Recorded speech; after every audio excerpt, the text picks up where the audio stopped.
موضوع ہے شب برات کی شرعی حیثیت۔ آج ہمارے معاشرے میں ہر مہینے کے اندر مسلمانوں کے اندر کسی نہ کسی جگہ پہ کسی نہ کسی طریقے سے کوئی نہ کوئی بدعت عام ہو چکی ہے۔ اللہ کے نبی سیدنا محمد رسول اللہ صلی اللہ علیہ وسلم نے فرمایا کہ اللہ رب العالمین نے تمہارے اوپر جو چیزیں فرض کیا ہے اس کو ضائع نہ کرو،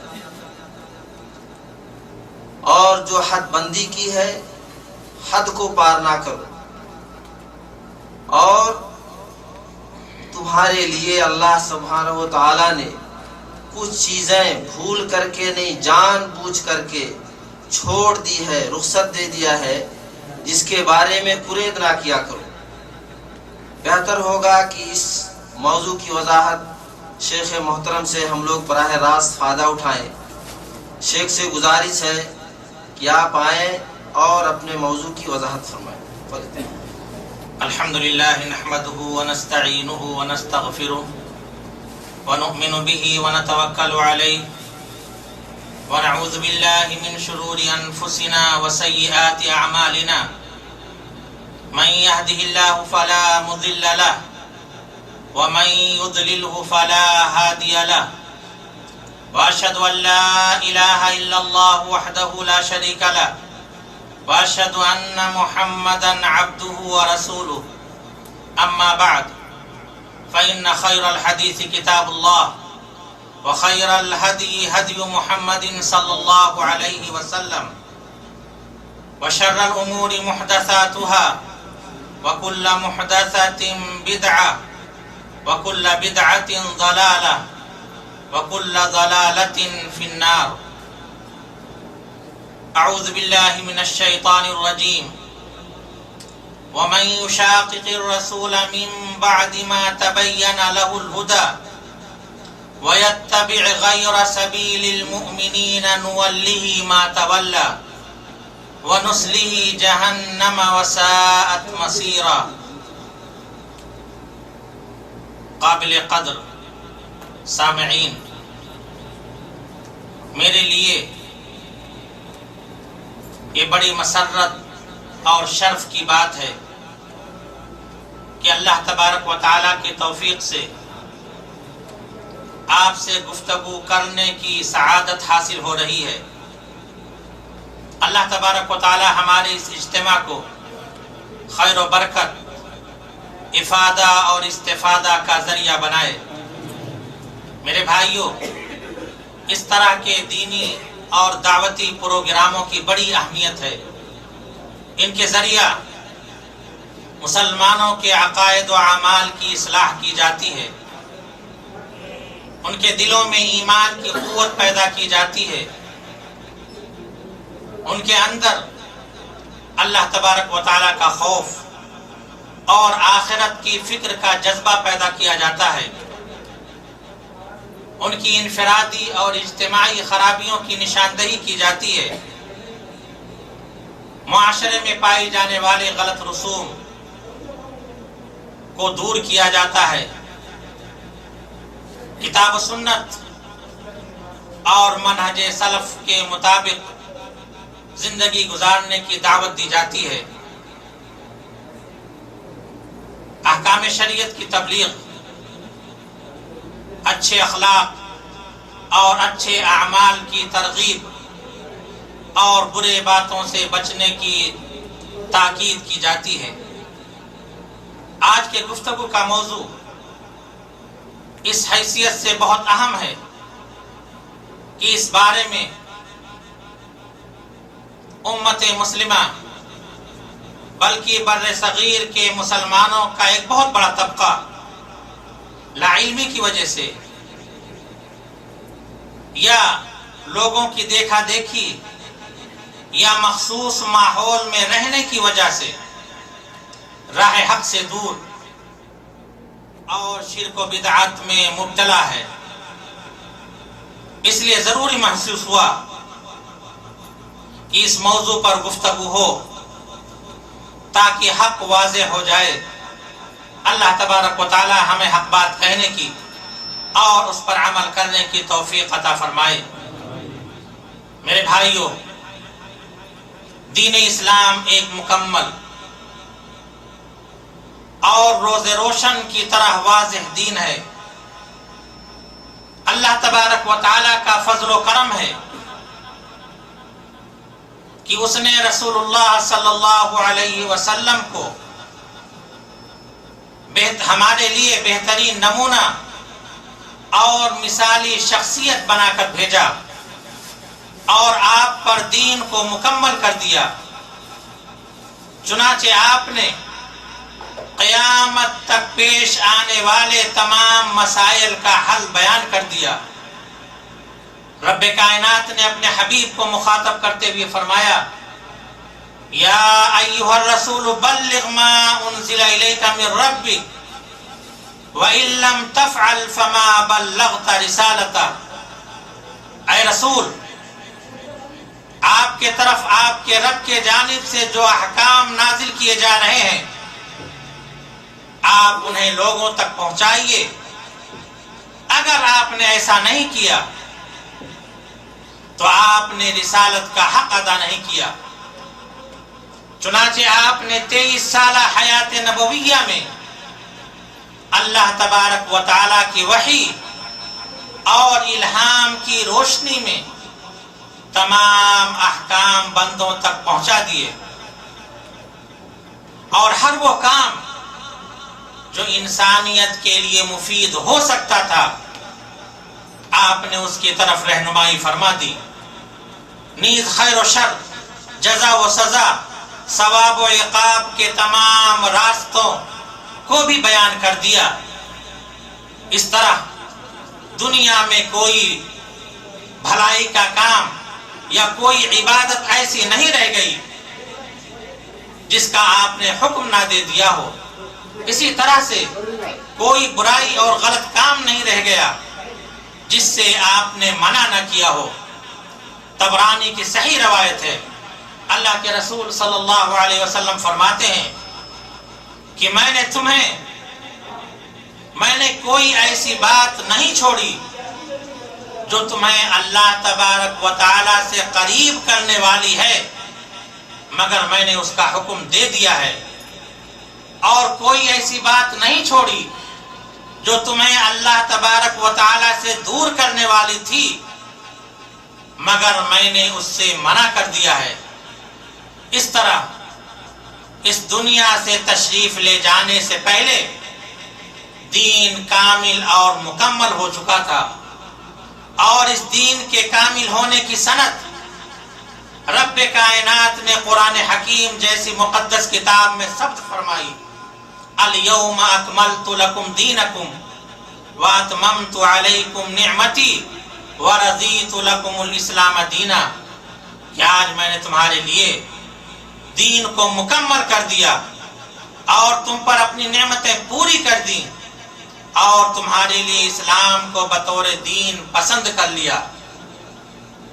صحابہ کرام نے نہ صرف ان باتوں پر عمل کیا بلکہ آئندہ نسلوں تک پہنچانے کا فریضہ بھی ادا کر دیا۔ اس طرح آج تقریباً 1400 سال سے زیادہ عرصہ گزر گیا، دین بالکل محفوظ ہے۔ نہ صرف اللہ تبارک و تعالیٰ کا آئین قرآن کی شکل میں ہمارے پاس محفوظ ہے بلکہ نبی پاک کی حیات طیبہ کے ایک ایک لمحے کی رودات، آپ کے اقوال، آپ کے افعال، آپ کے اخلاق و اقدار کا مکمل نقشہ اور ریکارڈ تحریری شکل میں ہمارے پاس موجود ہے۔ اب نہ اس دین میں کمی کی جا سکتی ہے نہ اس میں اضافہ کیا جا سکتا ہے۔ اگر اس دین کے کسی ثابت اور محکم مسئلے کا انکار کیا جائے گا تو کفر لازم ہوگا، اور اگر اس میں اضافہ کیا جائے گا تو دین کو ناقص اور نامکمل تسلیم کرنا لازم آئے گا۔ اور سب سے بڑی بات یہ کہ رسول اللہ صلی اللہ علیہ وسلم کی رسالت پر حرف آئے گا کہ فلاں عمل تو دین کی بات تھی لیکن رسول اللہ صلی اللہ علیہ وسلم نے اسے لوگوں سے چھپایا، لوگوں تک نہیں پہنچایا۔ اسی لیے امام مالک رحمۃ اللہ علیہ کا بڑا مشہور قول ہے، وہ فرماتے ہیں من ابتدع فی الاسلام بدعۃ یراها حسنہ فقد زعم ان محمدا خان الرسالہ اقرؤوا قول اللہ اليوم اکملت لکم دینکم فما لم یکن یومئذ دینا لا یکون اليوم دینا، کہ جس شخص نے دین میں کوئی بدعت ایجاد کی جسے وہ اچھا سمجھ رہا ہے تو اس نے گویا یہ گمان کیا کہ رسول اللہ صلی اللہ علیہ وسلم نے رسالت کی ادائیگی میں اللہ تبارک و تعالیٰ کے دین کو پہنچانے میں خیانت کی ہے۔ تم اللہ تبارک و تعالیٰ کا فرمان پڑھو الیوم اکملت لکم دینکم، کہ آج میں نے تمہارے لیے دین کو مکمل کر دیا۔ فما لم یکن یومئذ دینا لا یکون اليوم دینا، تو جو چیز اس وقت دین نہیں تھی، اللہ کے رسول صلی اللہ علیہ وسلم کے زمانے میں جو چیز دین نہیں تھی وہ آج دین نہیں ہو سکتی۔ امام مالک کا یہ فرمان فما لم یکن یومئذ دینا لا یکون اليوم دینا قیامت تک آنے والے مسلمانوں کو اپنے سامنے رکھنا ضروری ہے، اور ہر دینی مسئلے کا ثبوت قرون اولیٰ سے ڈھونڈنا چاہیے۔ اپنے جملہ اعمال اور افعال میں رسول اللہ صلی اللہ علیہ وسلم کے اقوال اور افعال اور آپ کی سیرت کو نمونہ بنانا چاہیے، اور یہ دیکھنا چاہیے کہ جو وہ عمل کر رہے ہیں اس کا ثبوت رسول اللہ صلی اللہ علیہ وسلم کی زندگی میں تھا کہ نہیں۔ اگر اس کا تعلق خیر سے ہے تو آپ کی زندگی میں یا صحابہ کرام کی زندگی میں اس کا وجود ضرور ہوگا، اس لیے کہ رسول اللہ صلی اللہ علیہ وسلم شریعت اسلامیہ کے امین تھے۔ آپ نے بلا کم و کاست دین کی ساری باتیں لوگوں تک پہنچا دی، اور لوگوں نے صحابہ کرام نے ان باتوں کو لوگوں تک پہنچا دیا۔ ہمیں انہی لوگوں کو معیار اور آئیڈیل سمجھنا چاہیے جنہیں اللہ تبارک و تعالیٰ نے معیار اور آئیڈیل قرار دیا ہے، اور وہ نبی کریم صلی اللہ علیہ وسلم اور آپ کو دیکھ کر آپ پر ایمان لانے والے اس امت کے اولین مسلمان، جنہیں اللہ تبارک و تعالیٰ نے جنت میں داخلے کی خوشخبری دی ہے، جن سے راضی اور خوش ہونے کا اعلان قرآن کریم میں کیا ہے، جنہیں اللہ تبارک و تعالیٰ نے اپنے حبیب کی رفاقت کے لیے منتخب کیا، جنہوں نے رسول اللہ صلی اللہ علیہ وسلم کے لبوں سے کلام اللہ اور احادیث مبارکہ براہ راست سننے کا شرف حاصل کیا۔ وہ صحابہ کرام جن کے ایمان صادق کو اللہ تبارک و تعالیٰ نے لوگوں کے لیے معیار قرار دیا۔ فَإِنْ آمَنُوا بِمِثْلِ مَا آمَنْتُمْ بِهِ فَقَدِ اهْتَدَوْا وَإِنْ تَوَلَّوْا فَإِنَّمَا هُمْ فِي شِقَاقٍ، اگر یہ لوگ اسی طرح ایمان لے آئے جیسے تم لوگ ایمان لائے ہو تو یہ لوگ ہدایت یافتہ ہو جائیں گے۔ وَإِنْ تَوَلَّوْا فَإِنَّمَا هُمْ فِي شِقَاقٍ، لیکن اگر یہ پیٹھ پھیریں گے، روگردانی کریں گے تو یہ لوگ مخالفت پر تلے ہوئے ہیں۔ وہ صحابہ کرام جن کے راستے کو چھوڑ کر دوسرا راستہ اپنانے پر اللہ تبارک و تعالیٰ نے جہنم کی وعید فرمائی ہے۔ اللہ تبارک و تعالیٰ فرماتا ہے وَمَن يُشَاقِقِ الرَّسُولَ مِن بَعْدِ مَا تَبَيَّنَ لَهُ الْهُدَى وَيَتَّبِعْ غَيْرَ سَبِيلِ الْمُؤْمِنِينَ، کہ جو شخص حق معلوم ہونے کے بعد، حق کے واضح ہونے کے بعد رسول اللہ صلی اللہ علیہ وسلم کی مخالفت کرے گا اور مومنین کے راستے کو چھوڑ کر کوئی اور راستہ اختیار کرے گا تو جدھر وہ چلنا چاہے گا ہم اسے ادھر ہی چلنے دیں گے۔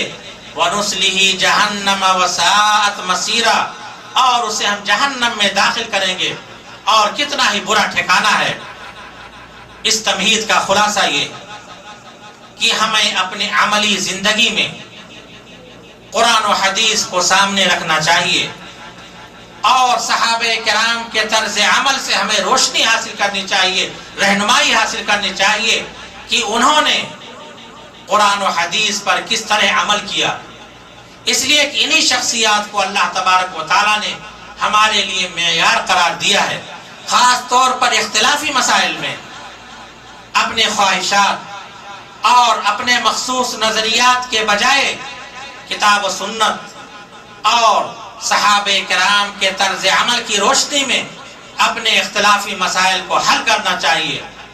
اور جس طرح صحابہ کرام قرآن و حدیث کے آ جانے کے بعد سر تسلیم خم کر لیتے تھے، اپنے آپ کو جھکا لیتے تھے،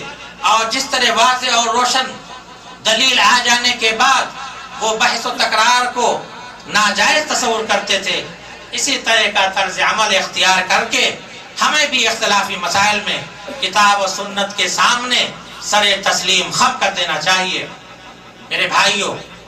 آج کی اس مجلس میں شعبان کے متعلق گفتگو کی جائے گی اور شعبان سے متعلق کچھ غیر شرعی امور کی طرف نشاندہی کی جائے گی. اپنے بھائیوں سے امید ہے کہ حق معلوم ہو جانے کے بعد نہ صرف ان کاموں کو چھوڑ دیں گے، خود چھوڑ دیں گے، بلکہ اپنے گھروں سے، اپنے خاندان سے، اپنے رشتہ داروں سے بھی ان کے خاتمے کی کوشش کریں گے. اس لیے کہ کسی کے لیے سب سے بڑی خیر خواہی ہماری یہی ہے کہ ہم انہیں ضلالت و گمراہی کے راستے سے نکال کر حق و صداقت کے راستے کی طرف ان کی رہنمائی کریں. اور ہمیں شیطان کے فریب میں نہیں آنا چاہیے، اس لیے کہ آج حق کی قبولیت میں سب سے بڑی رکاوٹ شیطان کا یہ وسوسہ ہے کہ اتنے بڑے بڑے علماء کرام آج جو یہ کام کرنے کا حکم دے رہے ہیں اور اتنے لوگ جو یہ کام کر رہے ہیں، کیا وہ سب باطل پر ہیں؟ کیا وہ سب گمراہی میں ہیں؟ اس وسوسے سے آج شیطان لوگوں کو حق قبول کرنے سے روک رہا ہے اور انہیں یہ بھلائے رکھ رہا ہے کہ معصوم عن الخطا صرف انبیاء کرام کی ذات تھی اور ہر طرح کی کمی اور نقص سے پاک ذات صرف اللہ تبارک و تعالیٰ کی ذات ہے، اور اکثریت کا کسی فعل کو کرنا یا نہ کرنا اس عمل کی درستگی یا نادرستگی یا حق و باطل کا معیار نہیں. قرآن کریم میں مختلف مقامات پر اس بات کو واضح کر دیا گیا ہے کہ اکثریت یہ حق و باطل کی معیار نہیں، بلکہ حق و باطل کی معیار دلائل و براہین ہے. اللہ تبارک تعالیٰ فرماتا ہے وَإِن تُطِعْ أَكْثَرَ مَنْ فِي الْأَرْضِ يُضِلُّوكَ عَنْ سَبِيلِ اللَّهِ، اگر آپ اکثر لوگوں کے راستے پہ چلیں گے تو آپ کو گمراہ کر دیں گے. وَمَا يُؤْمِنُ أَكْثَرُهُمْ بِاللَّهِ إِلَّا وَهُمْ مُشْرِكُونَ، اور اکثر لوگ اللہ پر جو ایمان لاتے ہیں وہ شرک کرتے ہیں. وَمَا أَكْثَرُ النَّاسِ وَلَوْ حَرَصْتَ بِمُؤْمِنِينَ، آپ لاکھ کوشش کر جائیں لیکن اکثر لوگ ایمان لانے والے نہیں. وَمَا يَتَّبِعُ أَكْثَرُهُمْ إِلَّا ظَنًّا، اکثر لوگ تو ظن اور خیال کی اتباع اور پیروی کرتے ہیں. إِنَّ الظَّنَّ لَا يُغْنِي مِنَ الْحَقِّ شَيْئًا، اور ظن خیال یہ حق کی معرفت میں کچھ کام نہیں دے سکتا. إِنَّ اللَّهَ لَذُو فَضْلٍ عَلَى النَّاسِ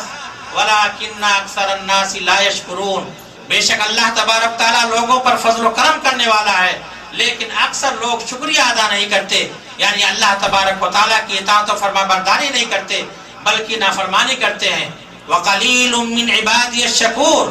میرے شکر گزار بندے بہت کم ہوتے ہیں. ان آیات سے اس بات کا اشارہ ملتا ہے کہ اہل باطل اکثریت میں ہوتے ہیں اور اہل حق یہ ہمیشہ اقلیت میں ہوتے ہیں. اس لیے اکثریت کو حق کا معیار نہیں قرار دیا جا سکتا. اکثریت کو حق کا معیار صرف اس جمہوری نظام میں قرار دیا جاتا ہے، درستگی کا معیار اس جمہوری نظام میں قرار دیا جاتا ہے جس میں لوگوں کے سر گنے جاتے ہیں اور سروں میں کیا ہے وہ نہیں دیکھا جاتا. میرے بھائیو، اس سے پہلے کہ شب برات کی شرعی حیثیت بیان کروں،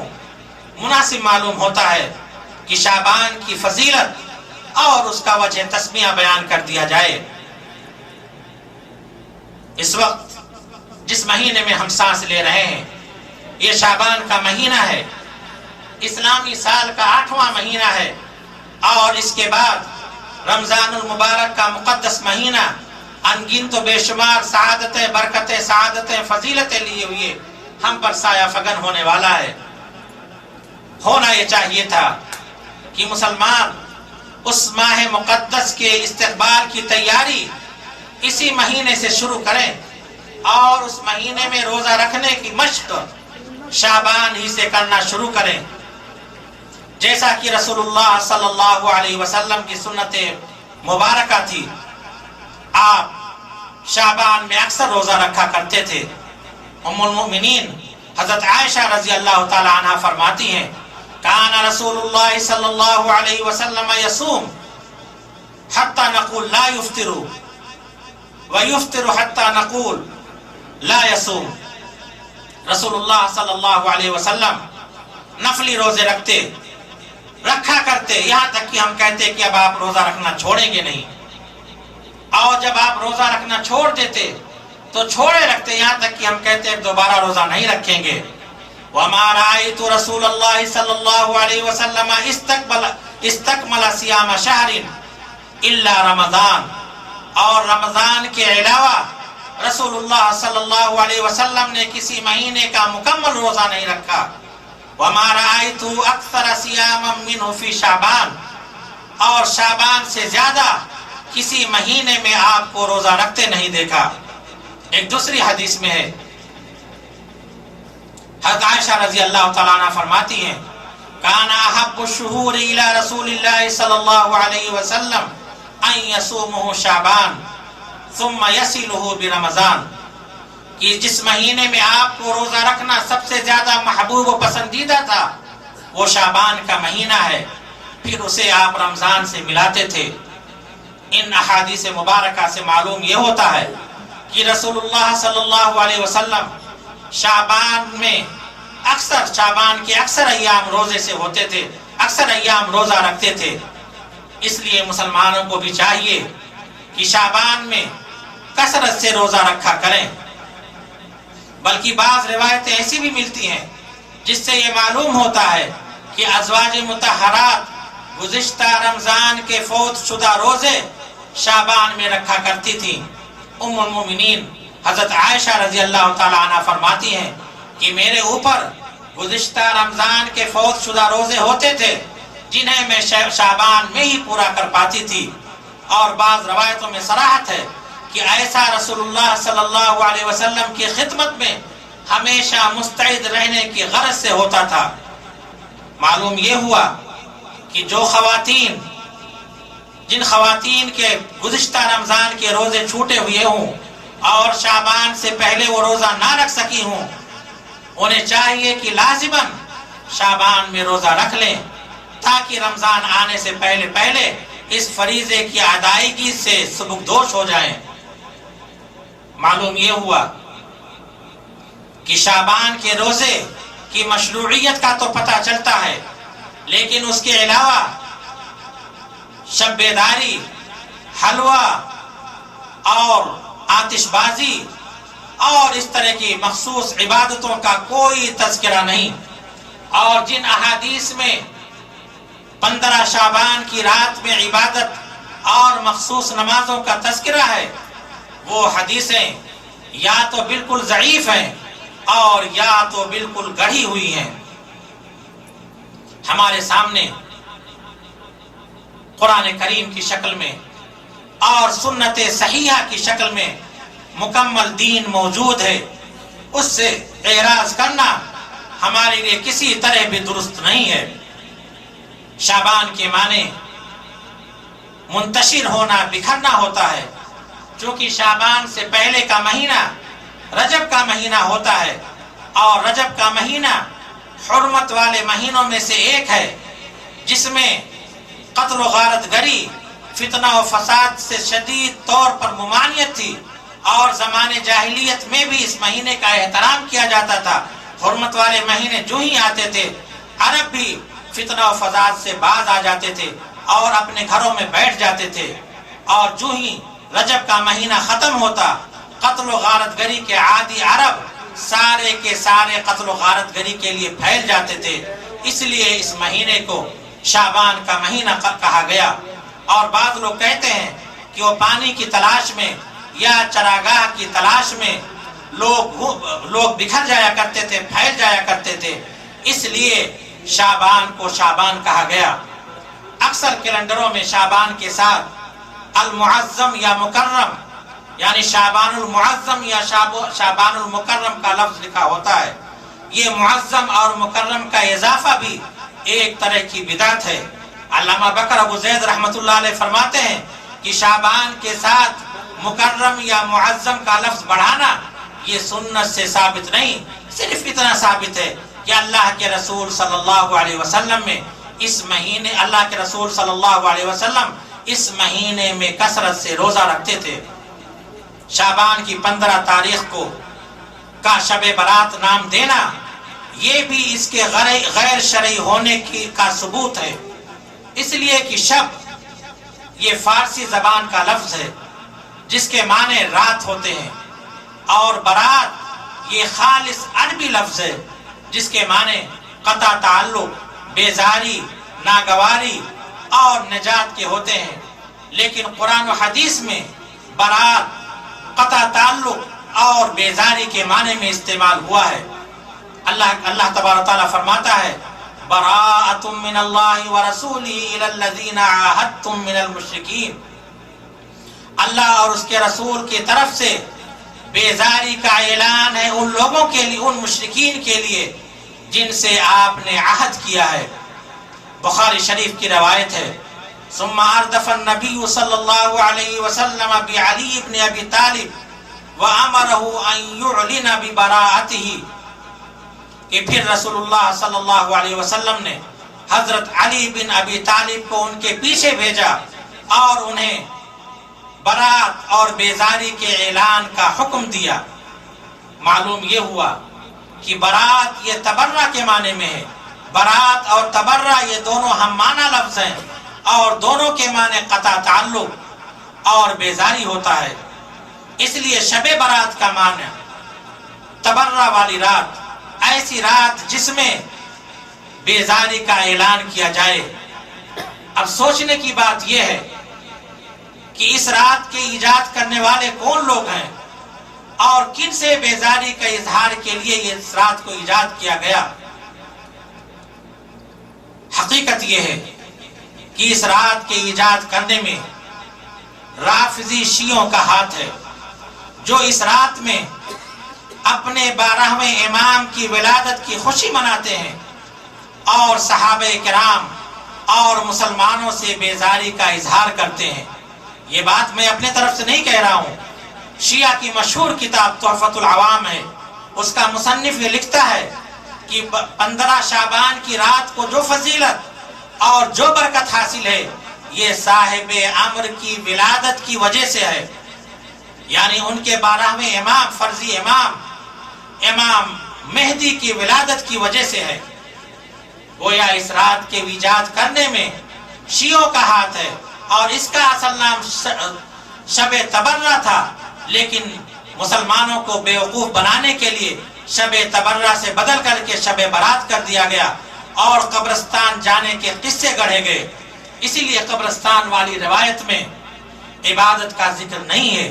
چونکہ شیعہ اس رات میں عبادت نہیں کرتے ہیں، وہ دریاؤں اور کنووں اور غاروں میں جاتے ہیں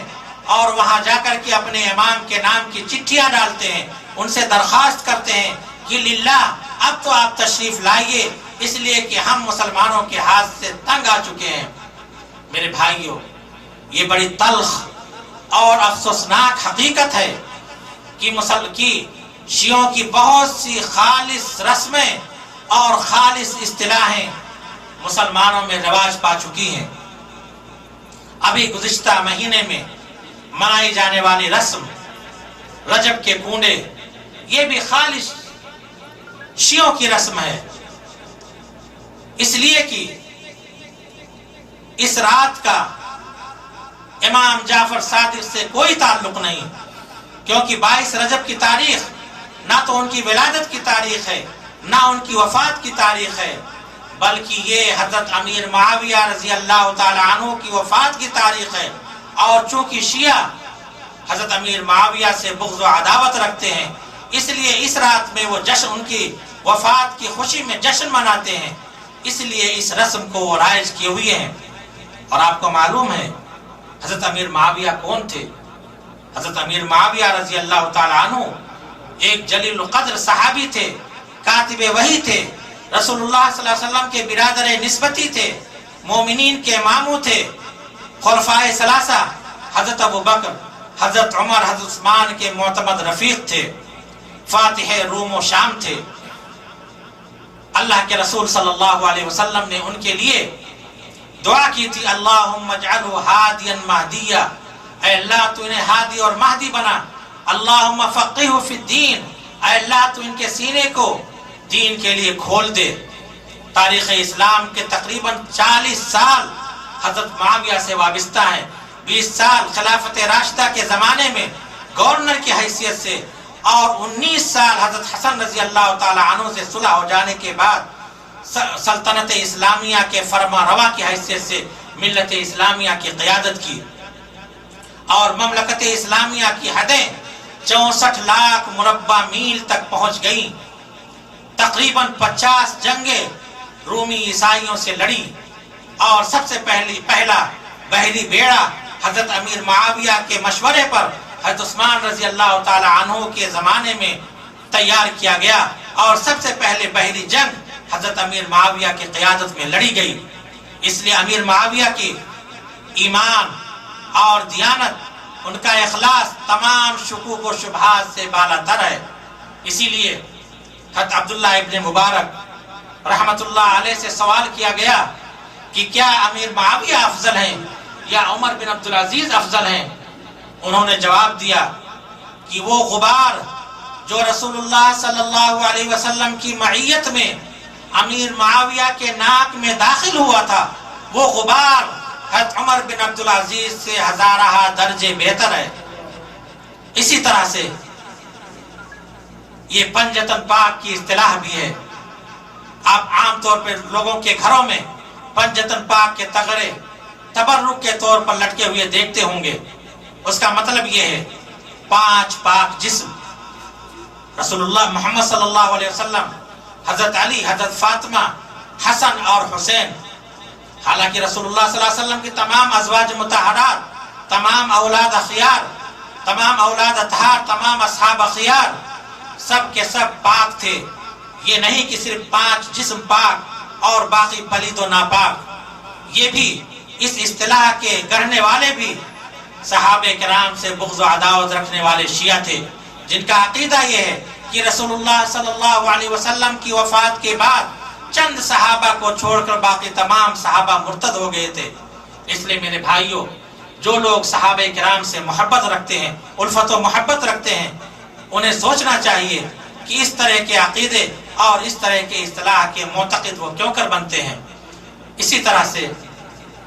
محرم میں ادا کی جانے والی رسمیں، تعزیہ،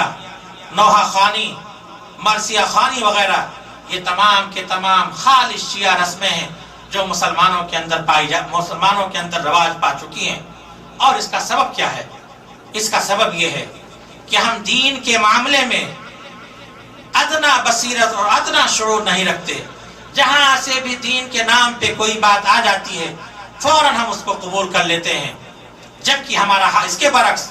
دنیاوی معاملات میں، دنیاوی امور میں ہمارا حال یہ ہے کہ کوئی چیز ہمیں لینی ہوتی ہے، خوب چھان بین کر کے، سوچ بچار کر کے، لوگوں سے مشورے کر کے ہی ہم وہ چیز لیں گے۔ لیکن دین کے معاملے میں ایسا نہیں۔ ضرورت اس بات کی ہے کہ ہم دین کے معاملے میں بھی اسی طرح کی بصیرت اور شعور کا ثبوت دیں جیسے دنیاوی معاملات میں، بلکہ اس سے بڑھ کر ثبوت دیں۔ شب برات کی فضیلت کے لیے بعض لوگ قرآن کریم کی ایک آیت سے استدلال کرتے ہیں، حالانکہ اس آیت سے بھی استدلال کرنا کسی طور پر صحیح نہیں۔ اللہ تبارک تعالیٰ فرماتا ہے، اِنَّا أَنزَلْنَاهُ فِي لَيْلَةٍ مُبَارَكَةٍ اِنَّا كُنَّا مُنذِرِينَ فِيهَا يُفْرَقُ كُلُّ أَمْرٍ حَكِيمٍ۔ بے شک ہم نے قرآن کو ایک مبارک رات میں نازل کیا اور ہم ہی ڈرانے والے ہیں۔ اس رات میں اہم فیصلہ کیا جاتا ہے۔ کہتے ہیں کہ اس سے مراد شب برات ہے جس میں قرآن کریم نازل ہوا۔ حالانکہ جیسا کہ میں نے کہا کہ اس سے استدلال کرنا کسی طور پر صحیح نہیں، اس لیے کہ مفسرین کا اتفاق ہے کہ قرآن کی سب سے بہترین تفسیر وہ ہے جو قرآن سے کی جائے۔ آئیے ہم دیکھتے ہیں کہ مبارک رات جس میں قرآن کریم کا نزول ہوا، قرآن کریم میں کس رات کو کہا گیا ہے اور وہ رات کس مہینے میں ہے۔ اللہ تبارک تعالیٰ فرماتا ہے شہر رمضان الذی انزل فیہ القرآن، رمضان کا مہینہ وہ مہینہ ہے جس میں قرآن نازل ہوا۔ معلوم یہ ہوا کہ قرآن رمضان کے مہینے میں نازل ہوا، نہ کہ شعبان میں جیسا کہ یہ لوگ تسلیم کرتے ہیں، باور کرتے ہیں۔ آگے مزید تحدید کرتے ہوئے اللہ تبارک و تعالیٰ فرماتا ہے اِنَّا أَنزَلْنَاهُ فِي لَيْلَةِ الْقَدْرِ، بے شک ہم نے قرآن کو لیلۃ القدر میں نازل کیا۔ معلوم یہ ہوا وہ مبارک رات جس میں قرآن کا نزول ہوا وہ لیلۃ القدر ہے جو رمضان میں ہے، نہ کہ شب برات ہے جو شعبان میں ہے۔ شعبان کی 15ویں شعبان کو شب برات باور کر کے اس دن مختلف قسم کی عبادتیں کرنا، حلوے بنانا، آتش بازی کرنا اور اس طرح کی مختلف بدعات و خرافات جو آج ہر طرف پایا جاتا ہے، اس کا کہیں بھی ثبوت نہیں۔ اس طرح کی بدعات و خرافات کے ازدحام کا سبب یا تو عقیدے کا بگاڑ ہے، یا عمل کی خرابی ہے، یا رسم و رواج کی پابندی ہے، یا کھانے پینے کا مسئلہ ہے۔ ورنہ ہر وہ شخص جس کے اندر ادنا بصیرت ہوگی وہ یہ سمجھ سکتا ہے کہ اگر ایک رات میں نماز پڑھنے سے پوری زندگی کے چھوٹے ہوئے نمازوں کی تلافی ہو جاتی، یا ایک رات میں عبادت کرنے سے پوری زندگی کے گناہ معاف ہو سکتے تھے، تو پھر روزانہ دعائے سحرگاہی کے لیے نرم و گرم بستر کو خیر بات کہنے کی کیا ضرورت ہے؟ اور پھر یہ بھی سوچئے کہ رسول اللہ صلی اللہ علیہ وسلم کی زندگی میں یہ رات آئی، آپ کے صحابہ کرام کے زمانے میں بھی یہ رات آئی، تابعین کا زمانہ بھی گزرا، تبع تابعین کا زمانہ بھی گزرا، کسی سے بھی شب برات کے حلوے، آتش بازی، مردوں کی فاتحہ خوانی ثابت نہیں۔ جو لوگ اسے باعث ثواب یا دین کا کام کہتے ہیں ان سے صرف ایک سوال ہے، کیا اس اہم دینی کام اور ثواب کے کام کو بتانا نعوذ باللہ اللہ تبارک و تعالیٰ بھول گیا تھا، یا اللہ تبارک و تعالیٰ نے اپنے رسول کو بتایا لیکن رسول اللہ صلی اللہ علیہ وسلم نے لوگوں سے پوشیدہ رکھا، لوگوں سے چھپایا، لوگوں کو خبر نہیں دی۔ آپ اپنے عقید و عمل سے اللہ پر بھی الزام لگا رہے ہیں اور امام الانبیاء محمد صلی اللہ علیہ وسلم پر بھی الزام لگا رہے ہیں۔ کیا یہ اللہ اس کے رسول کی شان میں گستاخی نہیں؟ پھر بھی حیرت کی بات یہ ہے کہ گستاخ وہ لوگ قرار پاتے ہیں جو اس طرح کی بدعتوں کا انکار کرتے ہیں۔ میرے بھائیوں، اللہ تبارک و تعالیٰ کے یہاں صحیح عقیدہ اور عمل کی قدر ہوگی، یہ نمائشی چیزوں کی قدر نہیں ہوگی۔ اس لیے دین کی تکمیل کے بعد کوئی بھی نیا کام نکالنا اور اسے دین سمجھنا یہ بدعت ہے، اور اس عمل کے انجام دینے والے کو بدعتی کہا جاتا ہے، اور بدعت کی احادیث میں بڑی سخت مذمت آئی ہے۔ بدعت والا کام نہ صرف یہ کہ اللہ تبارک و تعالیٰ کے بارگاہ میں غیر مقبول مردود ہے، جیسا کہ رسول اللہ صلی اللہ علیہ وسلم فرماتے ہیں من احدث فی امرنا ھذا ما لیس منہ فہو رد، کہ جس شخص نے ہمارے اس دین میں کوئی نئی بات ایجاد کی جس کا ہمارے دین سے کوئی تعلق نہیں، وہ مردود ہوگا، ناقابل قبول ہوگا۔ بلکہ بدعتی کو میدان محشر میں حبیب پاک کے دست مبارک سے حوض کوثر پلائے جانے سے بھی محروم کر دیا جائے گا۔ اور اس کے علاوہ اللہ تبارک و تعالیٰ کی طرف سے یہ سزا دی جاتی ہے کہ جہاں کہیں کوئی بدعت ایجاد ہوتی ہے وہاں سنت اٹھا لی جاتی ہے، اور امت کی بہت بڑی محرومی اور بدنصیبی کی بات ہے کہ اس کے درمیان سے سنت اپنا دم توڑ دے، سنت ختم ہو جائے، سنت اٹھا لی جائے۔ میرے بھائیوں، شب برات کے فضیلت میں بہت ساری احادیث بیان کی گئی ہیں، لیکن ہمیں چاہیے، ہمارا یہ کام یہ ہے، ہمارا یہ فریضہ ہے کہ ہم صحیح سنت کو مشعل راہ بنائیں، کیونکہ اسی میں ہمارے لیے نجات ہے۔ جو شخص قیام اللیل کا عادی ہے وہ اس رات میں قیام کر سکتا ہے، جو ایام 20 کے روزے کا عادی ہے وہ 13، 14، 15 شعبان کو روزہ رکھ سکتا ہے، جو پیر اور جمعرات کے روزے کا عادی ہے وہ پیر اور جمعرات کا روزہ رکھ سکتا ہے، اس لیے کہ رسول اللہ صلی اللہ علیہ وسلم شعبان کے اکثر ایام روزے سے گزارتے تھے۔ میرے بھائیوں، دین اسلام میں نفلی روزے، نفلی نمازیں اتنی کثرت سے ثابت ہیں کہ اگر ایک مسلمان صرف ان کا پابند ہو جائے تو اس کی مغفرت، اس کی بخشش اور اس کی نجات کے لیے کافی ہے۔ ان ثابت شدہ عبادات کو چھوڑ کر اور ان بدعت و خرافات کے پیچھے پڑنا، یہ ان لوگوں کی روش ہے جن کے دلوں میں کجی ہوتی ہے، جو واضح دلیلوں کو چھوڑ کر متشابہ دلیلوں کے پیچھے پڑتے ہیں، اور ایسے ہی لوگ سنت کو مٹاتے اور بدعت کو زندہ کرتے ہیں، ثابت شدہ عبادات کو چھوڑ کر کے ایسی عبادتوں کے پیچھے بھاگتے ہیں جن کا کوئی ثبوت نہیں۔ میرے بھائیوں، شب برات کی فضیلت میں بہت ساری احادیثیں روایت کی جاتی ہیں، لیکن وہ ساری کی ساری حدیثیں یا تو ضعیف ہیں یا موضوع ہیں۔ صرف ایک حدیث ایسی ہے جسے اگرچہ علماء کرام نے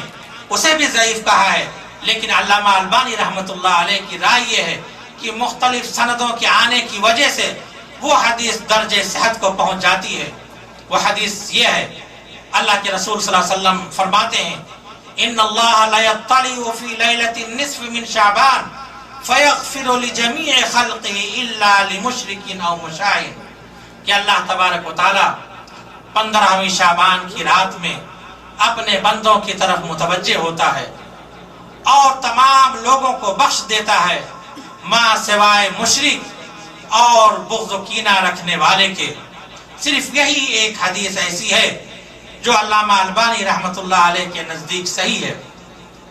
اب اگر کوئی شخص یہ سوال کرے کہ جب آپ یہ ثابت کر رہے ہیں کہ یہ رات مغفرت والی رات ہے تو اس میں عبادت کرنے میں کیا حرج ہے؟ اس کا جواب یہ ہے کہ اللہ تبارک و تعالی نے رسول اللہ صلی اللہ علیہ وسلم کو ہمارے لیے اسوہ اور نمونہ بنا کر بھیجا ہے، جس کا مطلب یہ ہے کہ زندگی کے ہر میدان میں ہم رسول اللہ صلی اللہ علیہ وسلم کے نقش قدم پر چلیں۔ جو عمل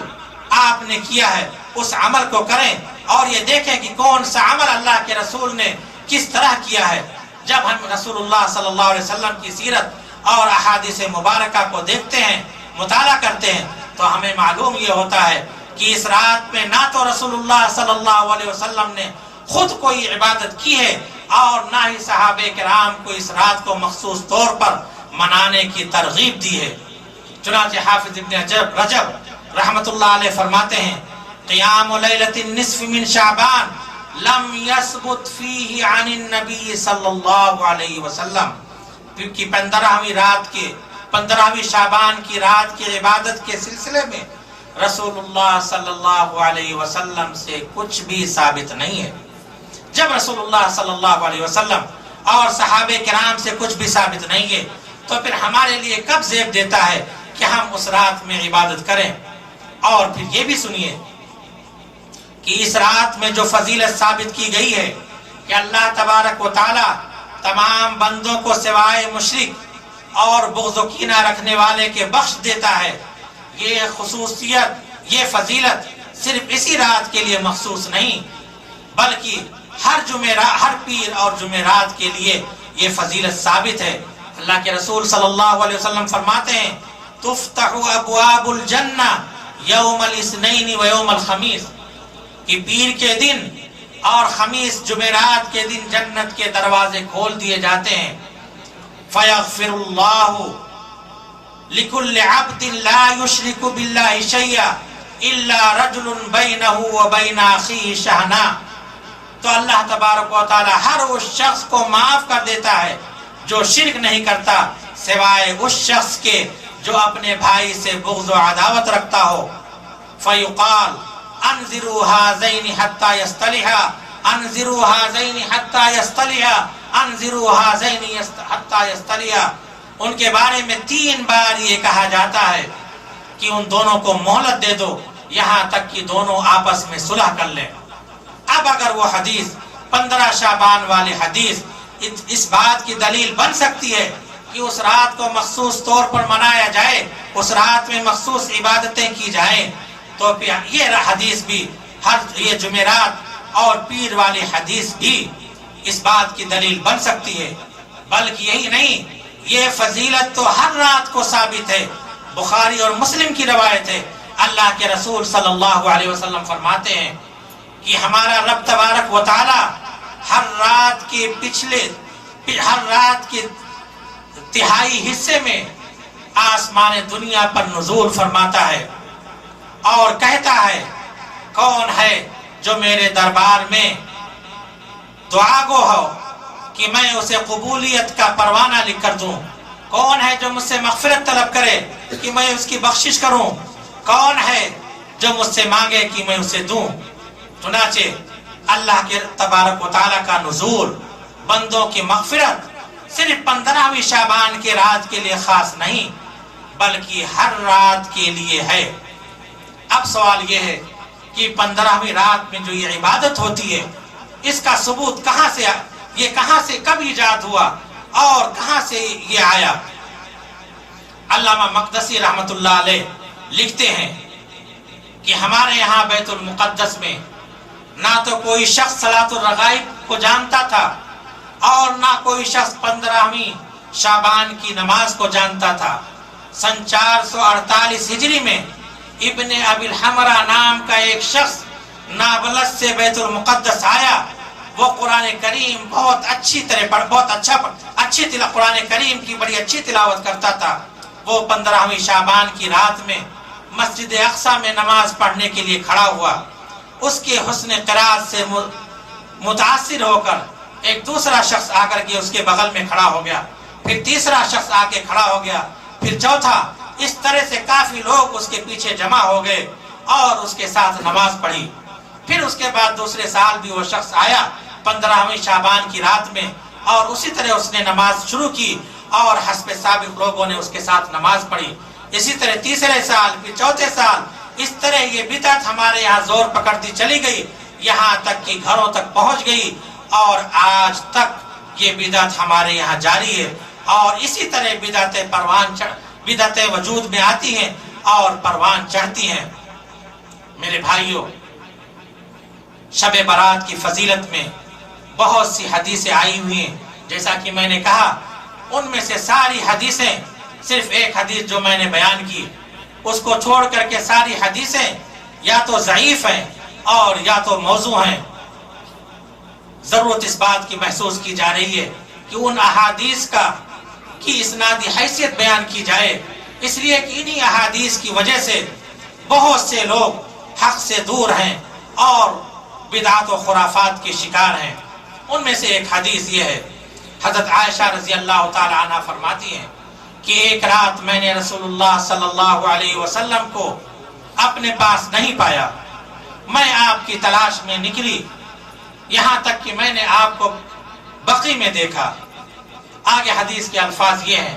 کہ اللہ کے رسول صلی اللہ علیہ وسلم نے مجھ سے کہا، اے عائشہ، کیا تم یہ ڈر رہی تھی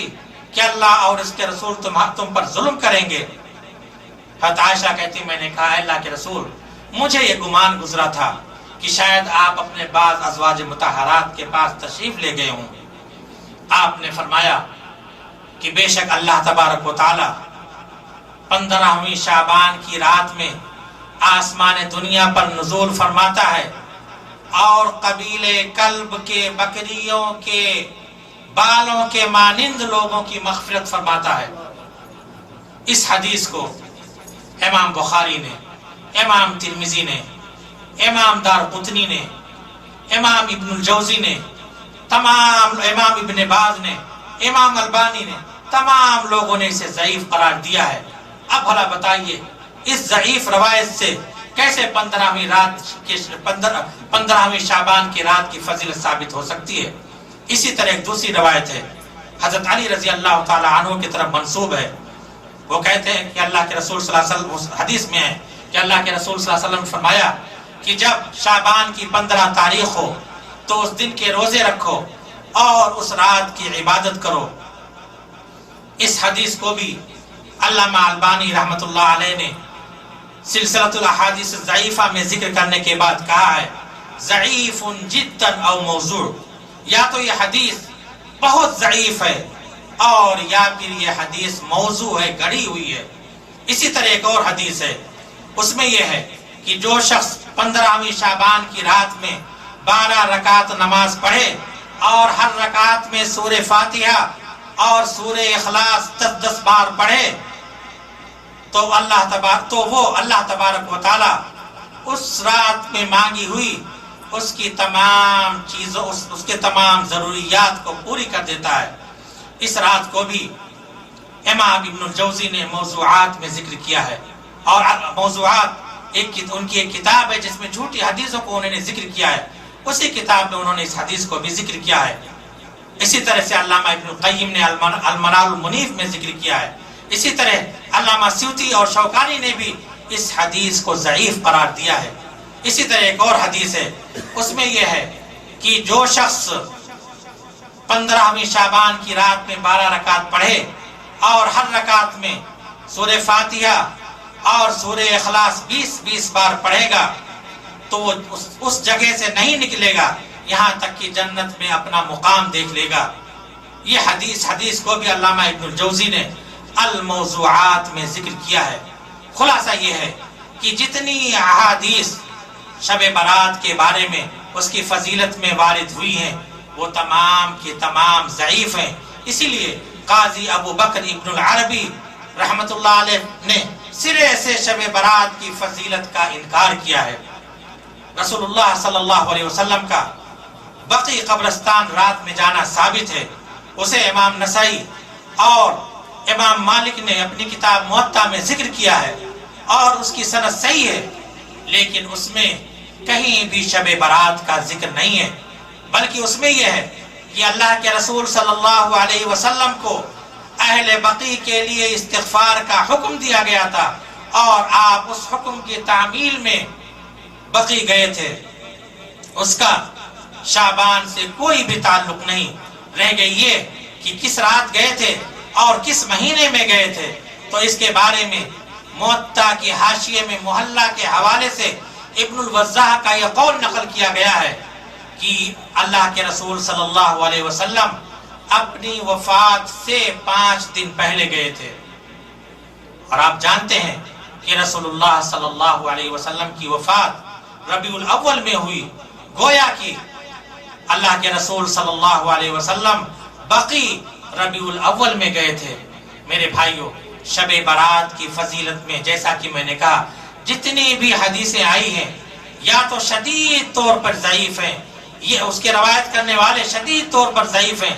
یا اس کی روایت کرنے والے ایسے لوگ ہیں جنہوں نے فضائل کے بارے میں حدیثیں گھڑنے کا کارخانہ کھول رکھا تھا۔ اگر شب برات کی کوئی فضیلت ہوتی تو رسول اللہ صلی اللہ علیہ وسلم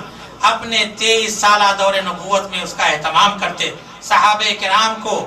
اس کی ترغیب دیتے، اس لیے کہ صحابہ کرام خیر کے ہم سے زیادہ حریص تھے۔ اب میں آخر میں مناسب یہ سمجھتا ہوں کہ شب برات سے متعلق چند بدعات و خرافات کا بھی ذکر کر دیا جائے، جس میں پڑھ کر کے ہمارے بہت سے بھائی اپنا ذہن و دماغ، اپنی مال و دولت اور اپنا وقت برباد کرتے ہیں۔ بہت سے لوگ اس رات میں اپنے خاندان کے فوت شدہ مردوں کے پسند کے کھانے، مٹھائیاں اور حلوے وغیرہ بنواتے ہیں اور گھر کے ایک مخصوص حصے پہ رکھ دیتے ہیں، یہ عقیدہ رکھ کر کے کہ ان کی روحیں آئیں گی اور اپنے من پسند کھانے کھائیں گی، بلکہ بعض لوگ تو اس رات کو مردوں کی عید قرار دیتے ہیں۔ میرے بھائیوں، یہ بدعقیدگی کی انتہا ہے۔ اس لیے کہ نیک لوگوں کی روحیں علیین میں ہوتی ہیں اور برے لوگوں کی روحیں سجین میں ہوتی ہیں۔ اب ان روحوں کا اس حصار کو توڑ کر کے دنیا میں آنا کیا قانون اللہ تبارک تعالیٰ کے قانون کو چیلنج کرنے کے مترادف نہیں؟ کیا علیین اور سجین میں معمور فرشتوں کو یہ روحیں مات دے سکتی ہیں؟ میرے بھائیوں، روحوں کا تعلق عالم برزخ سے ہے، دنیا سے اس کا کوئی تعلق نہیں۔ اور اللہ تبارک و تعالیٰ فرماتا ہے وَمِن وَرَائِهِمْ بَرْزَخٌ إِلَى يَوْمِ يُبْعَثُونَ، قیامت تک کے لیے ان کے لیے ایک روک، ایک آڑ بنا دیا گیا ہے، وہ اس کو تجاوز نہیں کر سکتی۔ اسی طرح اس دن حلوے بنانا، بہت سارے لوگ یہ سمجھتے ہیں کہ اسی دن رسول اللہ صلی اللہ علیہ وسلم عقیدہ رکھتے ہیں کہ اس دن رسول اللہ صلی اللہ علیہ وسلم کے دانت ٹوٹے تھے اور آپ نے اس دن حلوہ کھایا تھا، اس لیے حلوہ بنانے کا اہتمام کرتے ہیں۔ شیخ عبدالحق محدث دہلوی رحمت اللہ علیہ فرماتے ہیں کہ عوام میں جو یہ مشہور ہے کہ اس دن حضرت حمزہ رضی اللہ تعالی عنہ شہید کیے گئے تھے اور رسول اللہ صلی اللہ علیہ وسلم کے دانت ٹوٹے تھے اور آپ نے حلوہ کھایا تھا، یہ بالکل بے اصل اور لغو بات ہے۔ اس لیے کہ مورخین کا اتفاق ہے کہ حضرت حمزہ کی شہادت کا واقعہ اور رسول اللہ صلی اللہ علیہ وسلم کے دانت ٹوٹنے کا واقعہ غزوہ احد میں پیش آیا، اور غزوہ احد بالاتفاق شوال میں پیش آیا۔ اس لیے شعبان کی 15ویں تاریخ کو یہ سمجھنا یہ بالکل غلط ہے۔ اسی طرح سے ایک گروہ یہ عقیدہ رکھتا ہے، بلکہ یہ کہتا ہے اور یہ کرتا ہے کہ اس رات میں اویس قرنی کے نام کا نیاز دلاتا ہے، اور یہ کہتا ہے کہ حضرت اویس قرنی کو جب یہ معلوم ہوا کہ اللہ کے رسول صلی اللہ علیہ وسلم کے دانت ٹوٹ گئے تھے تو انہوں نے اپنے دانت بھی توڑ لیے۔ کس قدر حماقت کی بات ہے! اویس قرنی تم رسول اللہ صلی اللہ علیہ وسلم سے محبت کا اظہار دانت توڑ کر کریں اور ہم اپنے محبت کا اظہار حلوے کھا کر کریں، دونوں کی محبت میں کتنا فرق ہے! اگر ہمیں محبت کا اظہار ہی کرنا ہے تو ہمیں بھی چاہیے کہ اپنے دانت توڑ لے۔ حالانکہ اویس قرنی سے دانت توڑنا یہ کسی بھی صحیح روایت سے ثابت نہیں۔ میرے بھائیوں، ہم حلوے کے منکر نہیں، حلوہ یہ جائز چیز ہے، اللہ تبارک و تعالیٰ نے اسے حلال قرار دیا ہے۔ آپ جب چاہیں جیسا چاہیں اس کو پکائیں کھائیں، لیکن جس عقیدے اور جس نظریے کے تحت حلوہ پکایا اور کھایا جاتا ہے یہ نظریہ اور یہ عقیدہ غلط ہے، اور افسوس کی بات یہ ہے کہ اسی کو دین کی بنیاد سمجھ لیا گیا ہے۔ شریعت کا حکم یہ ہے کہ نظر و نیاز صرف اللہ تبارک و تعالیٰ کے لیے خاص ہے، دوسرے کے لیے نظر و نیاز پیش کرنا یہ غلط ہے۔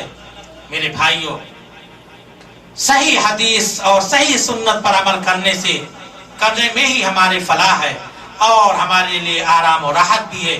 اور جنت کا حصول بھی ہے۔ اسی طرح کچھ لوگ یہ عقیدہ رکھتے ہیں کہ سال میں جو لوگ وفات پاتے ہیں یا پورے سال میں جو لوگ زندہ ہوتے ہیں وہ اسی رات میں لکھے جاتے ہیں۔ بلکہ بعض لوگ یہ عقیدہ رکھتے ہیں کہ اللہ کے عرش کے نیچے ایک درخت ہے اور سال میں پیدا ہونے والوں کے نام کے پتے اس درخت پہ اگاتے ہیں، اور سال میں وفات پانے والوں کے پتے اس درخت سے جھڑ جاتے ہیں۔ یہ بھی ایک باطل اور لغو عقیدہ ہے۔ اسی طرح سے اس رات میں گھروں کو، مسجدوں کو اور قبرستانوں کو چراغاں کرنا،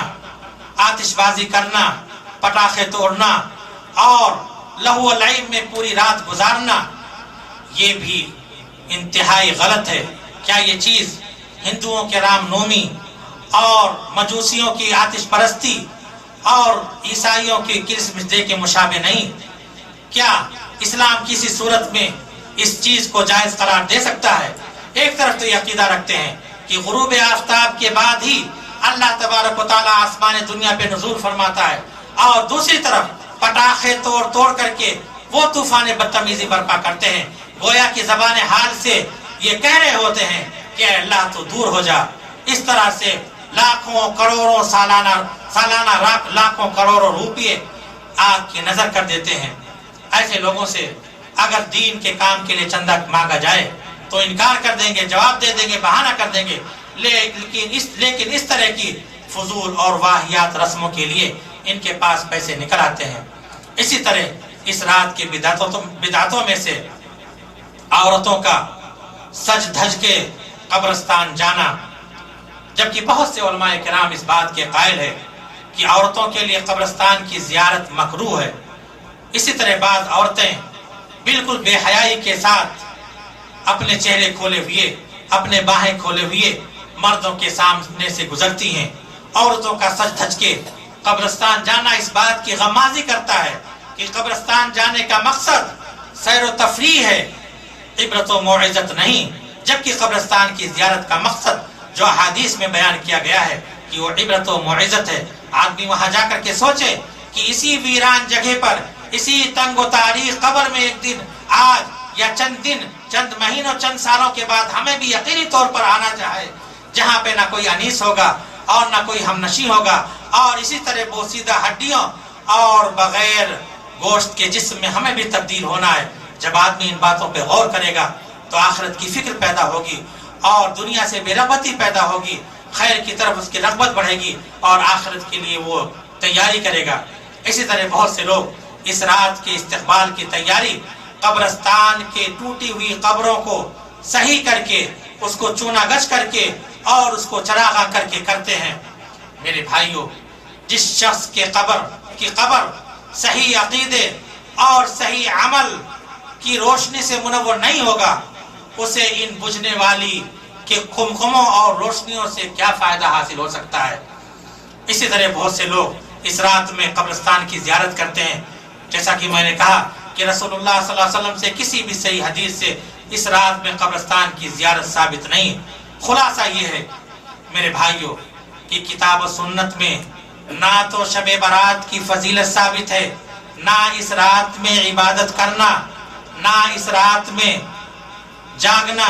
نہ اس رات میں آتش بازی کرنا ثابت ہے، نہ اس رات میں قرآن کریم کا نزول ہوا، نہ اس رات میں تقدیر لکھی جاتی ہے، اور رہ گئی حلوہ مانڈے، آتش بازی وغیرہ کا ذکر، تو بھلا اس کا دین اسلام میں ثبوت کیسے ہو سکتا ہے؟ میرے بھائیوں، اسلام سے محبت اور وابستگی کا تقاضا یہ ہے کہ ہم صحیح حدیثوں پر عمل کریں، اسی کو اپنے لیے مشعل راہ قرار دیں، اسی میں ہمارے لیے نجات ہے۔ رہ گئی ضعیف حدیثیں تو وہ اس قابل نہیں کہ ان پر عمل کیا جائے اور انہیں قابل حجت سمجھا جائے۔ اللہ تبارک و تعالیٰ سے دعا ہے کہ اللہ تبارک و تعالیٰ ہمیں قرآن کریم اور صحیح حدیثوں پر عمل کرنے کی توفیق عطا فرمائے، اور جب تک ہمیں اور بدعت و خرافات سے بچائے، جب تک ہمیں زندہ رکھے، ایمان اور عمل صالح پر زندہ رکھے، اور جب ہمیں موت دے تو ایمان کی حالت میں موت دے۔ وآخر دعوانا الحمدللہ رب العالمین، وصلی اللہ وسلم علی نبینا محمد وعلی آلہ وصحبہ اجمعین۔ تبارک و تعالیٰ جزائے خیر دے شیخ محترم کو، جنہوں نے کتاب و سنت کی روشنی میں اس مسئلے کی وضاحت کی۔ اب اگر کسی بھائی کے پاس کچھ سوال کرنا چاہیں تو کر سکتے ہیں۔ ٹائم زیادہ ہو گیا ہے، اس لیے بہت مختصر 5-10 منٹ کے لیے سوال و جواب کا پروگرام رہے گا۔ جو بھائی سوال کرنا چاہیں کر سکتے ہیں۔ اس مسئلے کے متعلق کچھ سوالات ہوں، کسی کے پاس کوئی اشکال ہو تو اپنے اشکال کو دور کر سکتے ہیں، اور جو ورقہ دیا گیا ہے کاغذ، اس میں اپنا نام اور موبائل نمبر یہ درج کر دیں تاکہ میسج بھیجنے میں آسانی ہو۔ خاص طور سے لوکل جو یہاں کے ہیں وہ حضرات بالکل نہ بھولیں اپنا نام اور موبائل دینا، اس لیے کہ کمپنی میں جو لوگ ہیں ان سے ہمارا رابطہ ہو سکتا ہے۔ جو لوگ لوکل ہیں وہ ضروری ہے کہ وہ اپنا نام اور موبائل نمبر لکھ کر کے اور جو ہمارے منتظمین ہیں ان کو دے دیں۔ بہرحال آپ حضرات نے سماعت فرمائی، کتاب و سنت کی روشنی میں وہ بدعتیں جو ہمارے دنیا پرست لوگوں نے ایجاد کیا ہے، اور ان اسباب کو بھی واضح کیا گیا ہے اس پروگرام میں کہ کن وجوہات اور کن کی سازشیں ہیں اس کے پیش نظر جو ہمارے امت یعنی امت محمدیہ میں یہ رواج پا رہی ہیں۔ جتنی بھی آپ کے سامنے وضاحت کی گئی ہے واقعی اس کی حقیقت یہی ہے۔ اس لیے میرے بھائیوں ہمیں چاہیے کہ صرف ہمارا جو منہج ہونا چاہیے وہ منہج یہی ہو کہ ہم اپنے نبی جناب محمد رسول اللہ صلی اللہ علیہ وسلم کے دین کو دیکھیں۔ اگر کسی بھی طرح سے اللہ کے نبی صلی اللہ علیہ وسلم تک وہ بات نہیں پہنچ رہی اور آپ سے ثابت نہیں ہو رہی ہے تو وہ چیز ہمارے لیے باعث ثواب نہیں ہو سکتی ہے اور دین سے اس کا کوئی تعلق نہیں ہے، کیونکہ اللہ کے نبی صلی اللہ علیہ وسلم کے ساتھ اس دین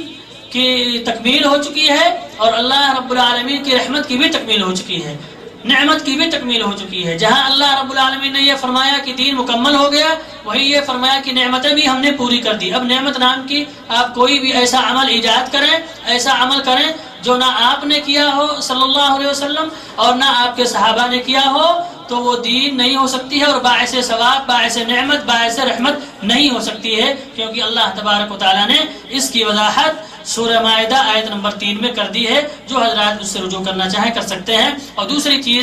وہ جو منہج کا مسئلہ ہے، اللہ رب العالمین نے سورہ بقرہ آیت نمبر 137 میں یہ واضح کر دیا ہے فَإِنْ آمَنُوا بِمِثْلِ مَا آمَنْتُمْ بِهِ فَقَدِ اهْتَدَوْا، کہ صحابہ کرام کے نقش قدم پر جو لوگ رہیں گے اور جو ان کی طرح جو ایمان لائیں گے وہی کامیاب ہوں گے، وہی ہدایت یافت ہوں گے، اس کے علاوہ سب کے سب کیا ہیں؟ گمراہ ہیں۔ اس لیے میرے بھائیوں ہمیں چاہیے کہ ہم حقیقت کو تلاش کریں اور صحیح سنت اور صحیح منہج اس پہ ہم عمل کریں۔ لوگوں کے بنائے ہوئے دین اور لوگوں کے جس طریقے سے لوگ ان کے پروگراموں میں آپ دیکھتے ہیں کہ صرف لچھے دار تقریریں ہوتی ہیں اور صرف واقعات، قصے، کہانیاں، کرامات، یہی سب چیزیں بیان کر کے، اور وہ ایک اس طریقے سے منورنجن کا پروگرام ہوتا ہے کہ لوگ جا کر کے وہاں لطف اندوز ہوتے ہیں ان کے بیان بازیوں سے اور ان کے قصوں سے۔ اس لیے میرے بھائیوں ہمیں چاہیے کہ ہم اپنے نبی جناب محمد رسول اللہ صلی اللہ علیہ وسلم سے محبت کریں، اور محبت کا تقاضا یہ نہیں ہے کہ ہم حلوے کھائیں میرے بھائیوں۔ اور آج آپ جانتے ہیں کہ خاص طور سے وہ ٹی وی چینل جو آج امت کو گمراہ کر رہے ہیں، میں ضروری سمجھتا ہوں کہ اس کی طرف وضاحت کر دوں۔ یہ نور جو پاکستان سے نور ٹی وی چینل ہے، اور اسی طریقے سے کیو ٹی وی ہے، اور یہ مدنی ٹی وی چینل ہے۔ اس میں اب تو مدنی ٹی وی چینل والوں نے جو ان کے الیاس قادری صاحب جو پیشوا ہیں، الیاس قادری آپ جانتے ہیں کہ امامے کے ساتھ ساتھ اب پھول بھی لگاتے ہیں، یہ گلاب کا پھول بھی ساتھ میں رہتا ہے۔ یہ ہمارے نبی صلی اللہ علیہ وسلم نے کب اس کو لگایا ہے امامے کے ساتھ؟ یہ صرف اور صرف گمراہ کرنا ہے میرے بھائیوں۔ اور اب اس کے ساتھ ساتھ دینی بھائیوں کے علاوہ میٹھے میٹھے اسلامی بھائی ہو گئے ہیں، اتنا حلوہ کھا لیے ہیں، اتنا زیادہ حلوہ کہ اب خود ہی میٹھے ہو گئے، خود ہی میٹھے میٹھے بھائی ہو گئے ہیں۔ اس لیے میرے بھائیوں ہمیں ان سب چیزوں سے بچنا چاہیے۔ یہ لوگ صرف دنیا پرست ہیں اور اپنی منفعت کے لیے اسلام کو بدنام کر رہے ہیں، اسلام کی تصویر کو مسخ کر دیا ہے۔ سوال ہے کوئی؟ مولانا وہ جو بیت المقدس سے جو شخص آیا جی دوبارہ اس کا نام سننا چاہتا ہوں۔ ابن ابی الحمرا، ابن ابی الحمرا 448 ہجری میں 448 ہجری میں ابن ابی الحمرا نابلس سے بیت المقدس آیا تھا۔ اور کوئی سوال ہو؟ یہاں پر یہ نہیں ہے کہ حضرت جی جو بول دیے بس ہو گیا، جو سمجھ میں نہ آئے اس کو آپ پوچھ سکتے ہیں، سمجھ سکتے ہیں۔ ہاں، یہ نہیں کہ بس ان کے سامنے لب کشائی کرنے کی جرأت نہ ہو۔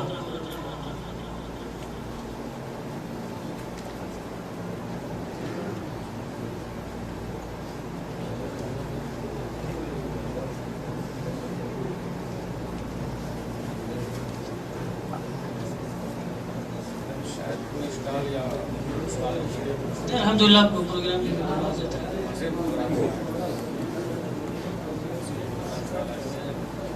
ویسے میں بڑی یہ ٹائم ختم ہو گیا تھا، نہیں تو میری چاہت تھی کہ ہندوستان سے تشریف لائے ہمارے فضیلت الشیخ محمد سلمان صاحب عصری حفظہ اللہ تھے، ان سے بھی ہم کچھ مستفید ہوتے، لیکن وقت نہیں ہے، اس لیے ہم نہیں چاہتے ہیں کہ ان کو پھر موقع دیں اور پھر وہ بیچ میں ان کو ہم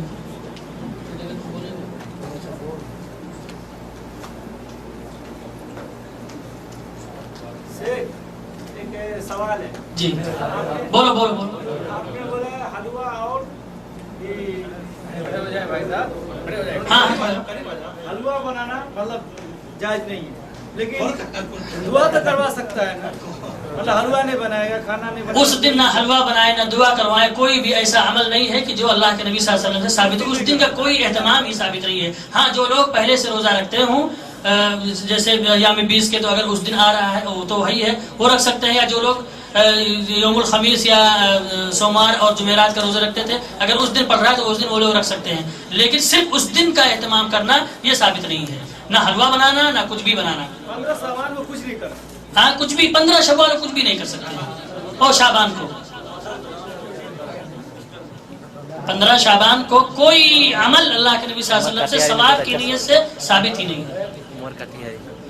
آپ چاہے دعا کروانا اس سے، یا قرآن خوانی یا فاتحہ خوانی یا میلاد، کوئی بھی عمل ثابت نہیں ہے، نہ حلوہ۔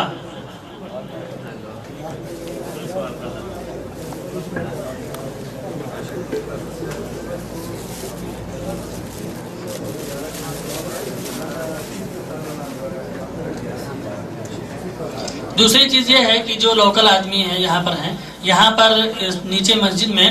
عصر کے بعد اور فجر کے بعد قرآن کی تعلیم ہوتی ہے۔ جن بھائی کے پاس اگر فرصت ہو تو بڑا اچھا موقع ہے میرے بھائیوں، قرآن کی تعلیم حاصل کریں، اپنے قرآن کو صحیح کر لیں، تلاوت کو صحیح کر لیں، یا جو کچھ یاد کرنا ہو، کچھ چھوٹی چھوٹی صورتیں وہ بھی یاد کر سکتے ہیں۔ بڑا اچھا موقع ہے، جو لوگ یہاں پہ ہیں قریب میں ہیں جن کے پاس موقع ہے، فجر کے بعد اور عصر کے بعد، بڑے ہوں یا چھوٹے یا بچے، کوئی بھی، سب لوگ اس میں آ سکتے ہیں، کوئی ایسا مسئلہ نہیں ہے۔